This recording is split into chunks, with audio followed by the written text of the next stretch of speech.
Hello viewers, এখন আমি তোমাদের যে ভিডিওটি দেখাবো সেটা হচ্ছে মোশন টুইনিং এর ওপর এবং এখানে আলফা এফেক্ট অ্যাপ্লাই করা হয়েছে।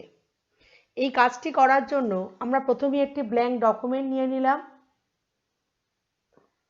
এই ডকুমেন্টের পেজের কালারটা আমরা চেঞ্জ করব এবং এই কাজটি করার জন্য আমরা প্রপার্টিজ, ব্যাকগ্রাউন্ড এখান থেকে একটা কালার সিলেক্ট করলাম। তোমরা দেখেছো পেজের কালার চেঞ্জ হয়ে গেল। এবার এই কাজটি করার জন্য আমি একটি পিকচার ফাইল ইম্পোর্ট করব। আর পিকচার ফাইল ইম্পোর্ট করার জন্য আমরা কিবোর্ড থেকে Ctrl+R প্রেস করব। একটি পিকচার সিলেক্ট করলাম, ওপেন করে বেরিয়ে এলাম। পিকচারটি এসছে। প্রথম কাজ হচ্ছে এই পিকচারটিকে সিলেক্ট করে গ্রাফিক সিম্বলে কনভার্ট করা। এই গ্রাফিক সিম্বলে কনভার্ট করার জন্য আমরা কি করব, পিকচারের ওপর right click, convert to symbol, graphic, okay. তুমি কি করে বুঝবে পিকচারটি গ্রাফিক সিম্বলে কনভার্ট হয়েছে?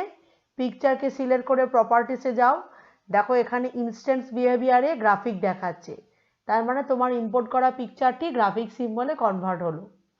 এবং গ্রাফিক সিম্বলে কনভার্ট হলে কালার স্টাইল অপশানটি অ্যাপ্লাই করা যায়, যেখান থেকে আমরা আলফা অপশানটি নিয়ে কাজ করব। তাহলে দেখা যাক কিভাবে এই আলফা অপশানটি আমরা পিকচারের উপর অ্যাপ্লাই করব। ফ্রেম 1 আমি কি করলাম, পিকচারটিকে সিলেক্ট করলাম, কালার স্টাইল আলফা, এখান থেকে একটি আলফা ভ্যালু সেট করলাম, আমি 55% করে দিলাম। এবার ফ্রেম নাম্বার 35 এলাম, ইনসার্ট কি ফ্রেম, পিকচারের উপরে ক্লিক করলাম, আলফাটিকে কমিয়ে দিলাম, আলফা ভ্যালু 15% করে দিলাম।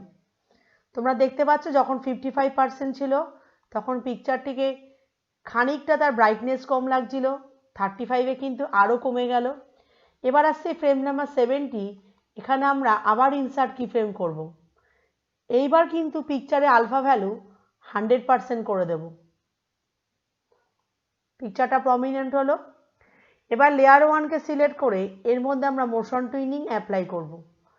দেখো কি হয়, আলফার এফেক্টের কাজটা হচ্ছে আলফা এফেক্ট যত কমবে পিকচারটি অপাসিটি ভ্যালু কমতে থাকবে, আলফা এফেক্ট যত বাড়ানো হবে পিকচারের অপাসিটি তত বাড়তে থাকবে।